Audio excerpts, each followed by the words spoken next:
I'm Sephiroth. Hi, I'm Sephiroth. Did you know that you have rights? The Constitution says you do. Kingdom Hearts fans are eating good tonight, ladies and gents. I did not record my live reaction to this reveal because I thought it was just going to be whatever when I woke up. But, no, they ended up dropping a lot of information on us. That being that they were going to release the entire Dark Road Union Key story for free, including the ending of that story. They were going to release a brand new game called Kingdom Hearts Missing Link on iOS and Android. And of course, the big one, they are releasing Kingdom Hearts 4 at some point, and they showed gameplay of it, and they showed cutscenes from it, and it looks amazing. I thought I would take today to kind of talk and discuss this Kingdom Hearts 4 trailer, and also let you guys know kind of my experience and history with Kingdom Hearts. This is going to be a little more off-the-cuff video. I don't have a script for it or anything. I am just kind of talking as I feel like it. As far as Kingdom Hearts in general goes, I absolutely love this series so much. It is one of my all-time favorite video game series, and I joined the hype for it around the time that Kingdom Hearts 3 was set to release back in 2019. And I am going to say straight up, of every Kingdom Hearts game, 3 is my absolute favorite. I love Kingdom Hearts 3 so much. It is one of my top 3 favorite games of all time. I love the other ones too, except for the ones that are shit, but Kingdom Hearts 3 has a very special place in my heart. I felt it lived up to the hype as somebody who played through the other games specifically to play that one. A lot of people ask me, as a big Kingdom Hearts fan, is the series easy to get into, and is the story as complicated as people say? And I would say yes to both of those things in a way. The series is easier to get into now more than ever because of the remastered collections on PS4, Xbox, Switch, and even on PC through the Epic Game Store. So I think if you're interested in Kingdom Hearts, the concept of like anime characters and Final Fantasy characters and Disney characters and this epic action RPG, if that interests you in the slightest, you can pick them up, the whole collection, for really, really cheap nowadays. Especially the story so far set on PS4 is like $20 I've seen it for. So I would argue this is a really great series to get into and a really great time to get into it. Yes, the story is complicated in many ways, but I feel like they explain it in an extremely simple way, and it is an extremely simplified timeline. There's not really a lot of jumping around a lot, except when it's very clear that that is what's going on. I think it's a very simple to follow story that's complicated to explain to others, so I'm not gonna go in depth about the story here. This video is just mostly going to be assuming you already know a decent amount about the Kingdom Hearts story, and going forward we're talking about the trailer. But yes, I absolutely adore this series in every single way, and I think it's a series that everyone should give at least one good try, especially if you're into action video games and stuff. I would not recommend it as your first video game or anything like that, unless you're a huge Disney fan and you feel confident, but they are really, really damn good games. All of them, honestly. Even the shit ones have their moments. So the trailer starts off with text that says the Lost Master Arc, and for those who are caught kind of out of the loop, the original games of Kingdom Hearts, all the ones that came before this one, were known as the Darkseeker Arc, that revolved around Master Xehanort and his plan to use Kingdom Hearts itself alongside the 7 Lights and 13 Darknesses to kind of reset the entire world. That's what happened at the Darkseeker saga. And now we're going into this game, which follows the events of Kingdom Hearts 3 Remind, where Sora awoke in Yozura's world. And in this trailer, we see him inside this like apartment complex kind of a thing in Shibuya in Japan. They explain the world is called Quadrantum. And while he's there, Sora comes across Strelitzia. I think that's how you pronounce her name. I'm not looking it up. Please correct me in the comments if I'm wrong. But Strelitzia is a character from Kingdom Hearts Union Key, a game that I have admittedly never played and don't really know the story to. Now I'm going to have to catch up now that they're bringing those characters into this game. While they are outside, they have this swarm of Heartless in the sky that the shape of it kind of reminds me of the Everything Bagel from Everything Everywhere All at Once, and that is a good thing.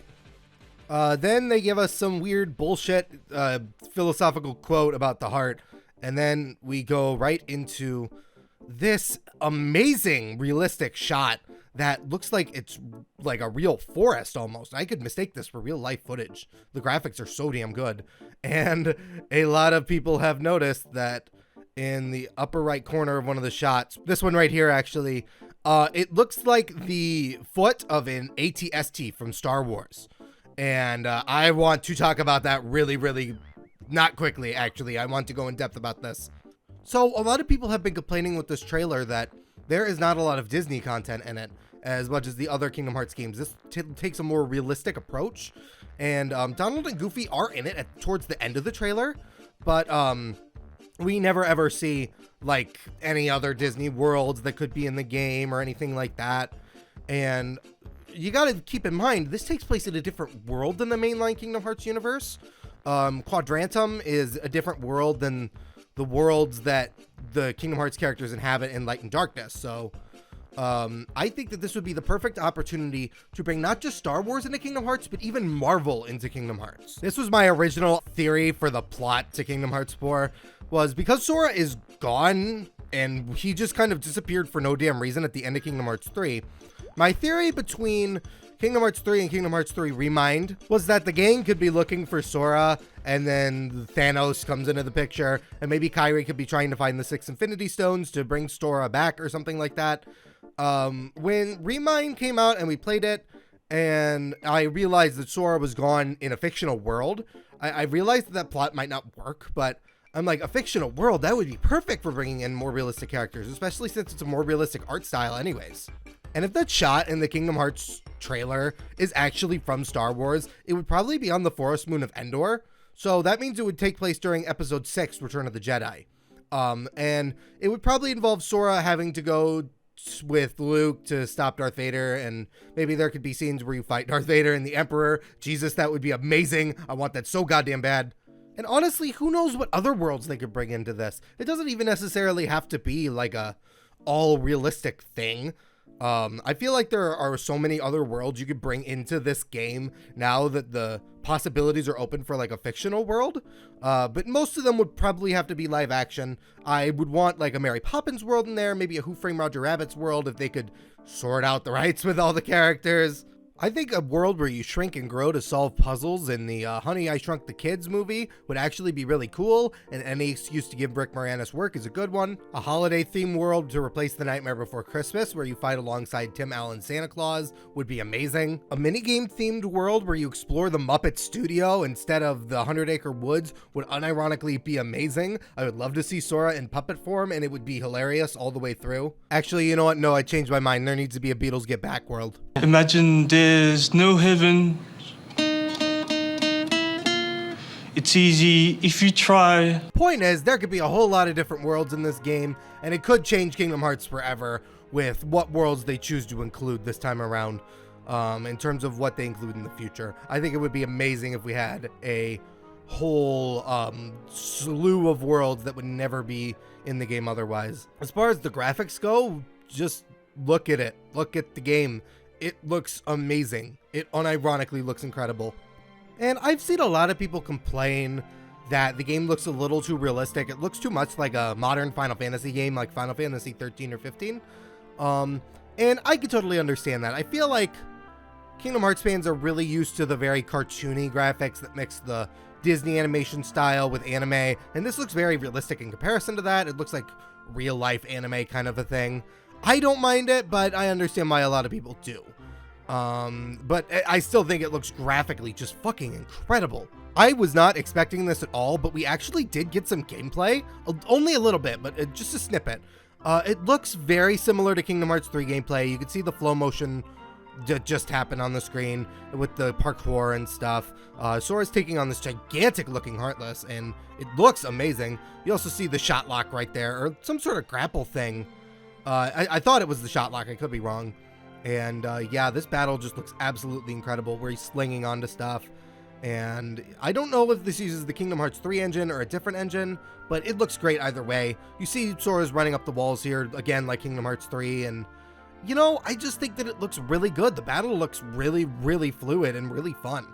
I don't know if this game will necessarily top the battle systems in 2 and 3, but it's too early in development to really tell, so I hope they do.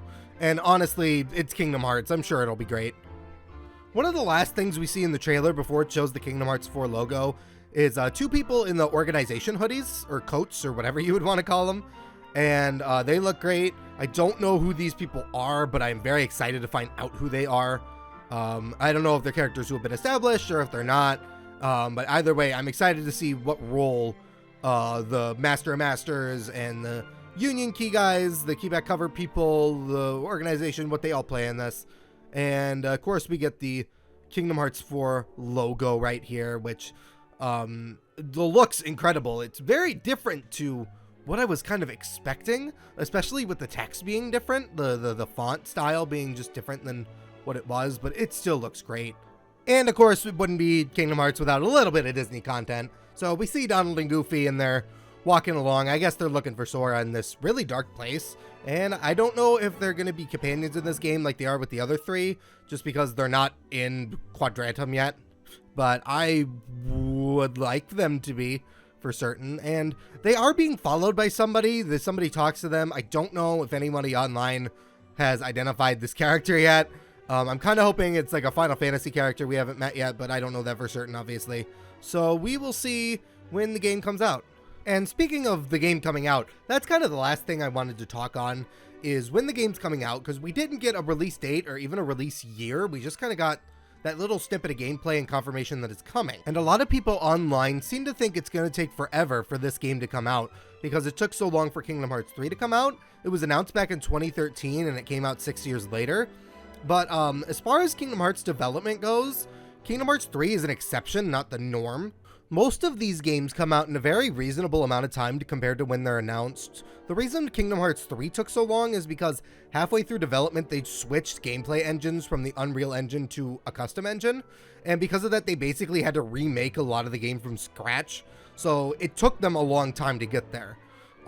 My guess is that we'll see this game maybe next year, probably not this year. But I would say 2024 at the latest. I don't think we're gonna have to wait 6 years for this game like we did with Kingdom Hearts 3. If you are a Kingdom Hearts fan and you're bitching about this, please cool it. I don't think that it'll take that long. However, what I will say is that it probably will still take a good amount of time. So if you are not a Kingdom Hearts fan and you want to catch up on the series, now's the perfect time to do it while you're waiting for Kingdom Hearts 4 to come out. And yes, that's the message I want to get out with this video. I love Kingdom Hearts. I think so many people should give this game a try. I think so many people judge it unfairly. And it is really cheesy, and it is really corny, and it is a really goofy idea. But I still think it's really great, and I still think people should check it out. If this video inspired you to check it out, let me know how it goes. Otherwise, I will see you in the next one, which will hopefully have a script and be a little more complicated than this video. I've been Daisy, and I hope you really enjoyed. Bye-bye.